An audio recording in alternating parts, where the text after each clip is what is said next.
So we've been doing cold SMS for months now, and you can see here that our calendar is pretty much almost always full every single week with new people who are high quality clients ready to go. So I say that cold SMS is probably my most favorite way of doing outreach for my agency, but there's one thing that makes it super annoying, and that is using GoHighLevel's A2P registration. So in this video, I'm going to show you 3 ways you can get around the A2P situation so you can start sending cold SMSs as soon as possible, right? So let me hop into GoHighLevel and let me show you exactly the 3 methods that we use to get everything ready to go.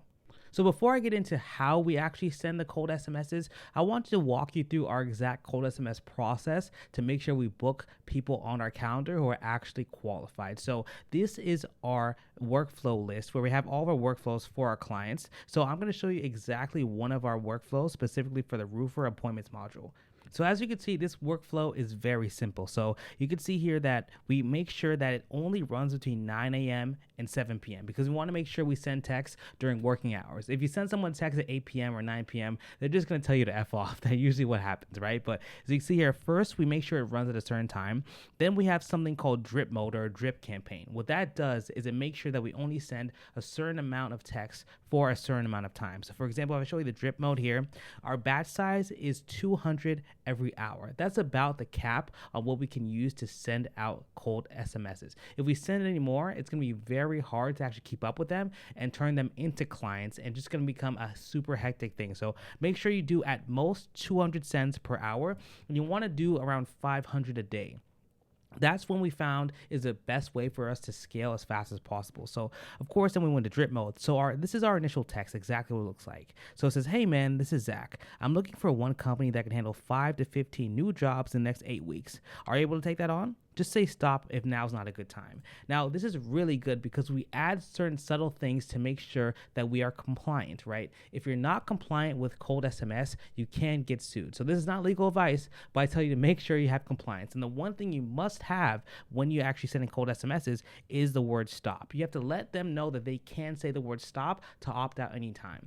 But you don't want to make it look like an opt-out, right? Most of the opt-outs that we do on cold SMS, they're going to be very generic and they're going to look like a robot, and we don't want that, right? So we want to make sure it feeds into it very smoothly. So it says here, just say stop if now's not a good time, and that's pretty much exactly what we need to do, right? Now, that's the first message that we send. Now, we send up to 3 follow-ups for every single person we send. So if you're sending about 1,000 cold SMSs per day, that'll actually turn into 3,000 a day because we follow up with them every single time, 3 times per day, right? So we want to make sure that's good as well. So after that, we have a conditional. Now, there's 3 different things that can happen when we send a cold SMS to a potential prospect. The first thing is that they could say they're not interested. The second thing is that they are interested. And the third thing is that they just don't answer at all, right? So if they're not interested, aka they tell us to leave or F off or whatever the case may be, we make sure we add them to the workflow that says not interested, and we completely remove them from the automation.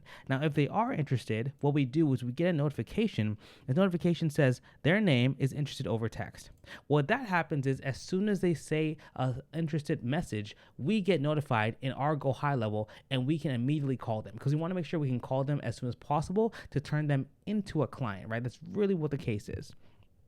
Now, the third condition is follow-up. So basically with follow-up, we want to make sure that just in case they don't answer, within a time frame, we want to follow up with them very simply. So our follow-up message was this: just help the roofing client land 5 booked estimates in 3 weeks. No Angies, no shared leads. Want me to send you the quick breakdown? Very simple as well, right? So that's exactly what we send, and we want to make sure it sounds very personal to their business. Now, the thing is, a lot of these contractors, these roofers, they use Angie's List, and the leads from Angie's List are trash. They're terrible because everyone has them. So it's kind of like just fighting for the same person. So we make sure that we message their pain points and they understand exactly why we are different, right? So that's that there. Then here's the thing. We just really copy and paste the same thing again. So the same conditional, if it happens again, we either, if they're not interested, they go here. If they're interested, we get a text. And if they're not interested again, or they don't respond, then we have a second follow-up, right? Now, this is the last follow-up we do because we don't want to do too many follow-ups to annoy people. But basically, we just do 2 follow-ups, so 3 messages in total. After that, If they don't respond, then we just completely kick them out of the system. But that's exactly how we send out these cold SMSs. Very simple. Now, what I want to show you guys is how to get around the biggest issue with GoHighLevel, which is the A2P campaigns. So right now, I'm in my A2P campaign for my GoHighLevel account. Now, here's the thing. I am already A2P compliant because I did this a long time ago, but you're probably not going to be A2P compliant when you first start. So what you're going to have to do is you're going to have 3 different options to get around it. The first thing you can do is actually get a toll-free number. So a toll-free number is like an 855 number or a 1-800 number. I'm sure you guys know what those numbers are. So it looks just like that.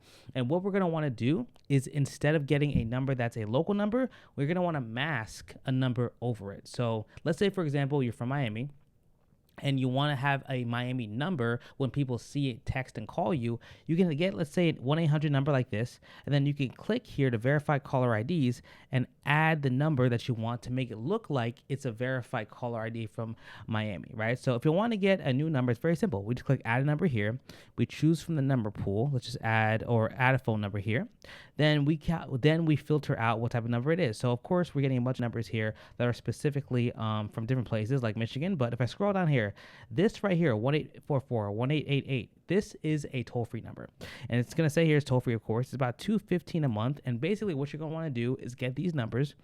So after you buy a toll-free number, you're going to want to mask your toll-free number to a local number to make it look more trustworthy, because no one's going to pick up a phone from a 1-800 number. It's just not going to happen. So it's very simple. All you're going to want to do is go to verify caller IDs, choose the number that you want as a caller ID.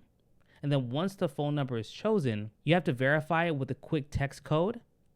And then you just mask your toll-free number to make it look like it's a regular number. And this, of course, completely raises your response rate, because when people see an actual native real number, they're much more likely to respond. And the reason why we choose a toll-free number over the A2P verified number is because a toll-free number is way easier to verify. All you'll need is your name, your email, your LLC, and you're going to have to choose the right parameters to make sure that it gets approved by GoHighLevel. Now, if you guys want the exact step-by-step guide on how to get your numbers approved and to send cold SMSs, then click the link below and hop on a call with me and my team, and we'll see if we can help you one-on-one, and we'll be a good fit to work together. But overall, that's the first way you can really make sure you send text out correctly through GoHighLevel without using A2P. Now, the second way is to use a third-party software called TextGrid, and this is what I use currently. So if I go to textgrid.com, this is what my account looks like. You can see I have a bunch of different sub-accounts under the main account that I use, and these are my clients that I work with to make sure the text gets sent out immediately and consistently. So I can see here I have an A2P registration. Now, you do have to have an A2P registration, but the best part about TextGrid is that you only need to do it one time. So you can have one A2P registration, and that works for over 25 different sub-accounts. So you can literally close 25 different clients before you have to do this again, which is insane, right? So the thing is, you're going to notice when you start to close clients, it's going to be a pain, because every client you close, they need to get an A2P registered. And A2P registration takes about 2 to 3 weeks, which is terrible. But if you have this here, you can get a new client and have them get texts and calls immediately, which is the best way to do that. So let me kind of show you exactly what it looks like. So let's go to one of my sub-accounts here. Take a look at the sub-account that we use for our own company. Now, if we go to phone numbers and active numbers, you can see that I have multiple active numbers that I can use here. And all you need to do is attach this number to a certain campaign, and it'll be confirmed, and you can be ready to use that number so you can send out texts immediately. Now, to make sure this is set up correctly, you have to reconnect it into GoHighLevel. So I'm going to go back to GoHighLevel and show you exactly how to connect a third-party texting software to make sure everything is good to go. All right, so now that we're here in GoHighLevel, you can see that the default telephony provider here in advanced settings is Lead Connector. But if I want to switch to basically TextGrid, I just got to click this button and click Save. So now all of my texts will go through TextGrid instead of Lead Connector. And then now that that happens, it's super easy to send text and make sure everything is good to go on that end. So that's the second way you can get around the texting. And I highly recommend to use TextGrid, because I've been using them for years now, and they're really, really good. Now, what I say, if you don't want to use TextGrid, there's another alternative called Signal House, but it's pretty much literally the same thing, right? I think Signal House is a little cheaper than TextGrid. I'm not sure which is which, but Signal House is very, very good because it's very simple to send text, go through A2P, and I think it's the exact same thing as TextGrid. But basically, a third-party software works very well, And if I had the choice, I would go for a third-party software before I try to go through the toll-free number route on GoHighLevel. But yeah, guys, that's exactly how we set up our systems to send thousands of texts per day with GoHighLevel. Like I said, if you guys saw value in this video and you want to learn more and work with us one-to-one, check out some of our other videos or hop on a call with us so we can talk more about working together. But I hope this video gave you guys a lot of value. I love making these videos like I always say, and I'll see you guys in the next one.